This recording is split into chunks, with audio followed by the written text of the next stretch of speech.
चलिए जानते हैं देश दुनिया एक्सेट्रा काम की बहुत ही महत्वपूर्ण 60 बड़ी खबरों को। लेकिन दोस्तों, वीडियो को आगे बढ़ने से पहले अगर आप लोगों ने हमारे चैनल को अब तक सब्सक्राइब नहीं किया तो सब्सक्राइब कर लीजिए। पाकिस्तान में आम चुनावों के लिए वोटिंग शुरू हो गई है। मतदान सुबह 8 बजे से शुरू होगा और 5 बजे खत्म हो जाएगा। इससे पहले पाकिस्तान के इलेक्शन कमीशन ने कहा है कि वोटिंग शाम 5 बजे भारतीय समय अनुसार 5:30 में खत्म हो जाएगी। पाकिस्तान में आम चुनावों की मतदान जारी है। सोशल मीडिया पर दावा किया गया है कि इमरान खान समर्थन निर्दलीय उम्मीदवार 150 से ज्यादा सीटों पर आगे चल रहे हैं। नेटिजन के अनुसार पीटीआई समर्थित उम्मीदवारों ने नेशनल असेंबली की 154 सीटें पर बढ़त बना ली है। लोकसभा चुनाव 2024 का ऐलान होने में करीब 1 महीने का ही वक्त बाकी है। अप्रैल और मई महीने में आम चुनाव होंगे और माना जा रहा है कि देश भर में 7 चरणों में मतदान होगा।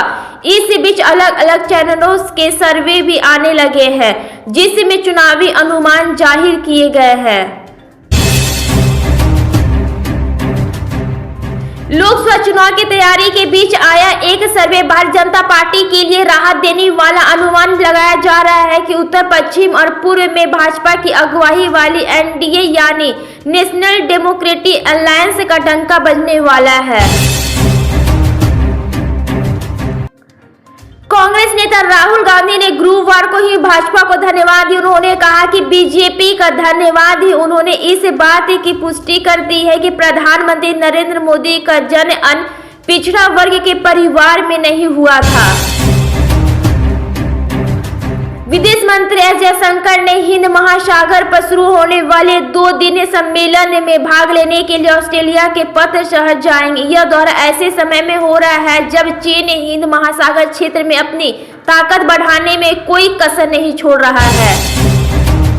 नोएडा में गुरुवार सुबह से ही संसद कुछ के लिए निकले किसानों का आंदोलन अब थम गया है। किसानों का आश्वासन मिला है और गुरुवार को 8 बजे किसानों की गौतम बुद्ध नगर पुलिस कमिश्नर और अन्य प्रशासनिक अधिकारियों के साथ एक हाई लेवल बैठक होने वाली है। एक संसदीय समिति ने कहा है कि भारत सरकार में समूह ए, बी और सी पदों के अन्य पिछड़ा वर्ग को 27% प्रतिनिधित्व परिलक्षित नहीं हो रहा है। इससे आरक्षण नीति के पीछे कल्याण की भावना के दृष्टिकोण की अवहेलना हो रहा है। सुप्रीम कोर्ट के साथ जज की संविधान पीठ ने गुरुवार को कहा है कि राज्य सरकारों पिछड़े वर्ग को आरक्षण का लाभ देने में चयनात्मक नहीं हो सकती है, क्योंकि इससे तुष्टीकरण की खतरनाक प्रवृत्ति को बढ़ावा मिलेगा। राज्यसभा चुनाव के लिए नामांकन शुरू हो चुका है। आगामी 15 फरवरी तक इस चुनाव के लिए नामांकन होगा। उत्तर प्रदेश से इस बार 10 सीटें खाली हो रही है। राज्य की सीटों में वर्तमान स्थिति के अनुसार बीजेपी गठबंधन के खाते में 7 और सपा गठबंधन के खाते में 3 सीट जाना तय माना जा रहा है। प्रधानमंत्री नरेंद्र मोदी ने गुरुवार को ही राज्यसभा में कहा कि सदन में रिटायर हो रहे सांसदों को जनसभा के लिए भेजा जा सकता है। उसके इस बयान में बीजेपी के कुछ नेताओं को छेड़छाड़ कई केंद्र मंत्रियों और वरिष्ठ भाजपा नेताओं के लोकसभा चुनाव लड़ने की अटकलों को तेज कर दिया है। पटना सहित प्रदेश में 11 फरवरी से हवा के रुख में बदलाव के आसार है। पूर्वा हवा चलने से अधिकतम और न्यूनतम तापमान 2 से 3 डिग्री सेल्सियस तक बढ़ोतरी होगी। इससे लोगों को ठंड से राहत मिलेगी।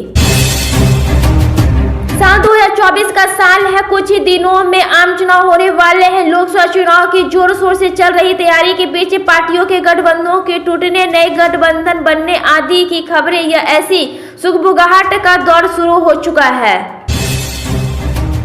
मालदीव के सुप्रीम कोर्ट ने राष्ट्रपति मोहम्मद मुर्सी को राहत देते हुए संसद के अस्थायी आदेशों में हालिया संशोधन को टालने को गुरुवार का आदेश दिया। इस संशोधन से विपक्षी संसदों के लिए राष्ट्रपति और उपराष्ट्रपति पर महाभियोग चलाना आसान हो गया था। केंद्रीय मंत्री अनुराग ठाकुर ने राहुल गांधी के उस बयान की आलोचना की है जिसमें उन्होंने दावा किया है कि प्रधानमंत्री नरेंद्र मोदी का जन्म अन्य पिछड़ा वर्ग से तुलना रखने वाले परिवार में नहीं हुआ था। पाकिस्तान में आम चुनावों के नतीजों ने राजनीतिक पंडितों को तमाम भविष्यवाणियों को धो डाला। नवाज शरीफ के सत्ता में वापसी का दावा करने वाले तमाम विशेष अब बंगले झांकते नजर आ रहे हैं। देश में जल्द ही लोकसभा चुनाव होने वाला। आगामी चुनाव में अब कुछ ही दिनों का समय बचा। ऐसे में मूड ऑफ द नेशनल का सर्वे सामने आया है, जो कि मौजूदा राजनीतिक माहौल क्या है और लोग किस पार्टी की और अपना रुझान दिखा रहे हैं वह बताता है। प्रधानमंत्री नरेंद्र मोदी ने बृहस्पतिवार को केंद्रीय मंत्रिमंडल के कई फैसले की सराहना की। उन्होंने कहा कि रेलवे परियोजनाओं की मंजूरी से बुनियादी ढांचे को बढ़ावा मिलेगा, व्यस्त मार्ग पर भीड़ कम होगी और वाणिज्य के साथ साथ कनेक्टिविटी में भी सुधार होगा।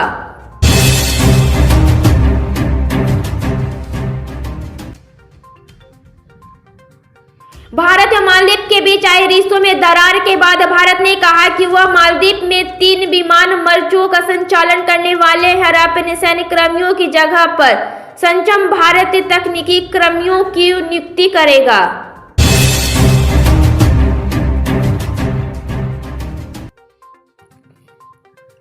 उत्तर भारत के कई इलाकों में बृहस्पतिवार को शीतलहर की स्थिति बनी है। कश्मीर में तापमान शून्य से नीचे चला गया है। हिमाचल प्रदेश में भारी बर्फबारी और भूस्खलन के कारण 250 से अधिक सड़कें बंद हो गई है। प्रधानमंत्री नरेंद्र मोदी के नेतृत्व वाली केंद्र सरकार के खिलाफ ब्लैक पेपर जारी करने को लेकर के गुरुवार को कांग्रेस पर पलटवार करते हुए भाजपा ने दावा किया कि विपक्षी पार्टी अपने काले कारनामों को छिपाने के लिए इसे लेकर आई है। दिल्ली में जंतर मंतर पर केंद्र से फंड मांगने के लिए केरल के मुख्यमंत्री और उनके मंत्रिमंडल के मंत्री धरने पर बैठे, जिसमें पंजाब के मुख्यमंत्री और दिल्ली के सीएम अरविंद केजरीवाल भी शामिल हुए।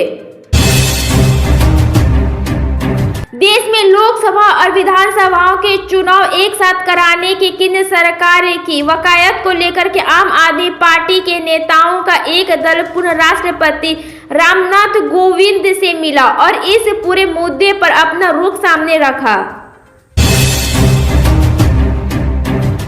लोकसभा चुनाव 2024 से पहले लोगों के मूड को टटोलने के लिए सर्वे किए जा रहे एक निजी चैनल द्वारा किए गए सर्वे में पता चला है कि यदि आज चुनाव होते हैं तो तमिलनाडु में इंडिया अलायंस क्लीन स्वीप कर जाएगा। बिहार में डिप्टी सीएम और प्रदेश के बीजेपी के अध्यक्ष सम्राट चौधरी ने बड़ा बयान दिया। सम्राट चौधरी ने कहा है कि बिहार में जंगल राज के खत्मे के लिए हम नीतीश कुमार के साथ मिलकर के फिर से सरकार बनाएंगे, लेकिन हमारा संकल्प आज भी है कि बिहार में एक दिन बीजेपी की सरकार बनाएंगे। पाकिस्तान चुनाव संपन्न होने के बाद शाम 6 बजे से ही मतगणना जारी है। पाकिस्तान के पूर्व सीएम इमरान खान ने एक्स पर एक पोस्ट शेयर किया है। इसमें सुलझानों में इस बात के संकेत मिले हैं कि निर्दलीय उम्मीदवार 125 सीटों पर आगे चल रहे हैं। देवरिया लोकसभा 2024 के चुनाव में देवरिया लोकसभा सीट पर इस बार का मुकाबला काफी रोचक होने वाला है। इस सीट पर बीजेपी किसे उतारती है और क्या बीजेपी सांसद रमापति राम त्रिपाठी का पत्ता कट जाएगा? अगले 72 घंटों में भाजपा यूपी और राज्यसभा उम्मीदवारों की घोषणा करने वाले हैं। लखनऊ से भेजी गई लिस्ट पर मंथन चल रहा है। यूपी में राज्यसभा की कुल 10 सीटें खाली हो रही है। पाकिस्तान क्रिकेट बोर्ड और टीम डायरेक्टर मोहम्मद हफीज के बीच इन दिनों कुछ सही नहीं चल रहा है। हाल ही में पाकिस्तान क्रिकेट बोर्ड के मंच से टीम के डायरेक्टर मोहम्मद हफीज को प्रेस कॉन्फ्रेंस करने की अनुमति नहीं मिली थी। भारतीय जनता पार्टी भाजपा के राष्ट्रीय अध्यक्ष जेपी नड्डा आज शाम 4:30 बजे राष्ट्र राजधानी के अंबेडकर इंटरनेशनल सेंटर में 2 दिवसीय सुशांत महोत्सव 2024 का उद्घाटन करेंगे। साल 2022 में फिल्म कश्मीर फाइल आई थी, जो कि बॉक्स ऑफिस पर सुपरहिट साबित हुआ। इस फिल्म में जिस मुद्दे को उठाया था और जिस तरह से उठाया था वो दर्शकों को बेहद पसंद आया था। राष्ट्रीय लोक दल आरएलडी नेता जयंत चौधरी के भारतीय जनता पार्टी भाजपा नीत राष्ट्रीय जनतांत्रिक गठबंधन एनडीए में जाने की डील लगभग फाइनल हो चुकी है। जयंत चौधरी की पार्टी वर्तमान में Indian national development inclusive alliance India का हिस्सा है। 8 फरवरी को हुए चुनाव के बाद वे देश के अगले प्रधानमंत्री बनने के दौरान में शरीफ को सबसे आगे बढ़ाया जा रहा था, लेकिन शुरुआती नतीजे उसके पक्ष में नहीं दिख रहे हैं।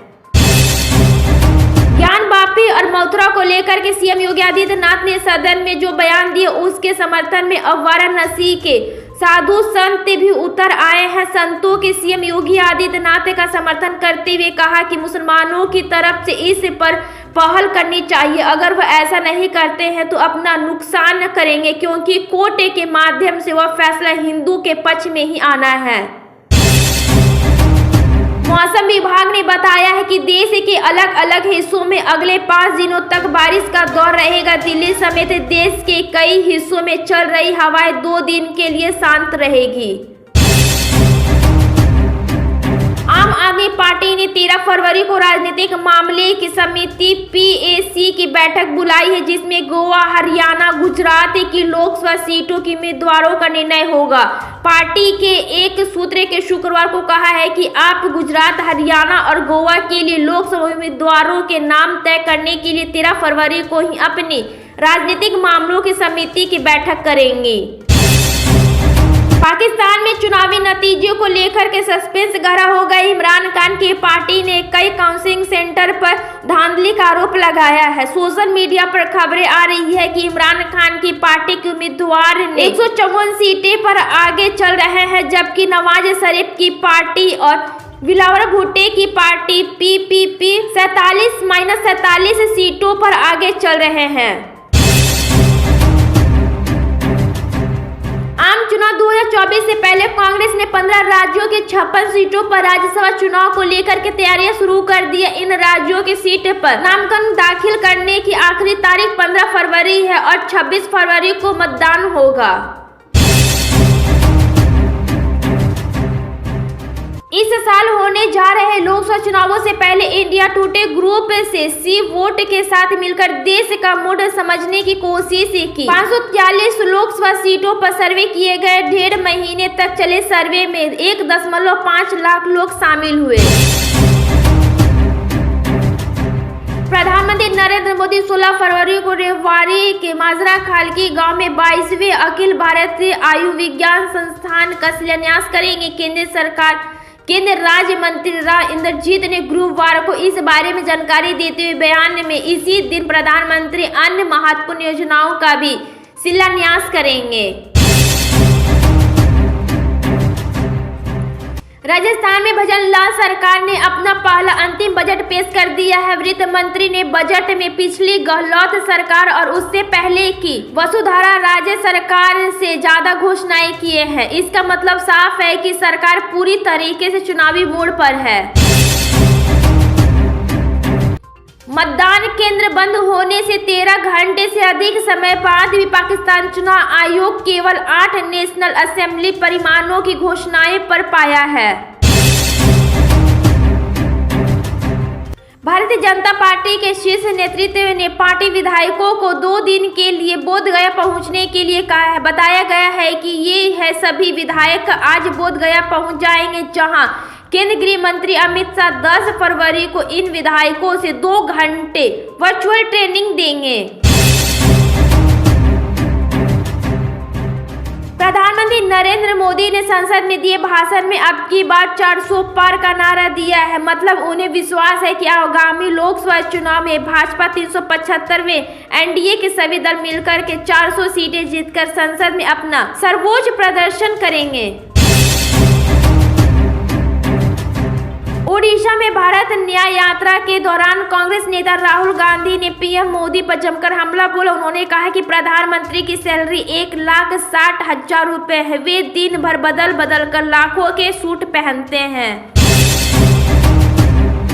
उत्तर प्रदेश में इंडिया गठबंधन में शामिल दलों के बीच सीट शेयरिंग को लेकर के उठापटक तेज हो गई है। राष्ट्रीय लोक दल के बाद अब कांग्रेस के नेताओं ने भी सीट के बंटवारे को लेकर के समाजवादी पार्टी के मुखिया अखिलेश यादव के फॉर्मूले को नकारा है।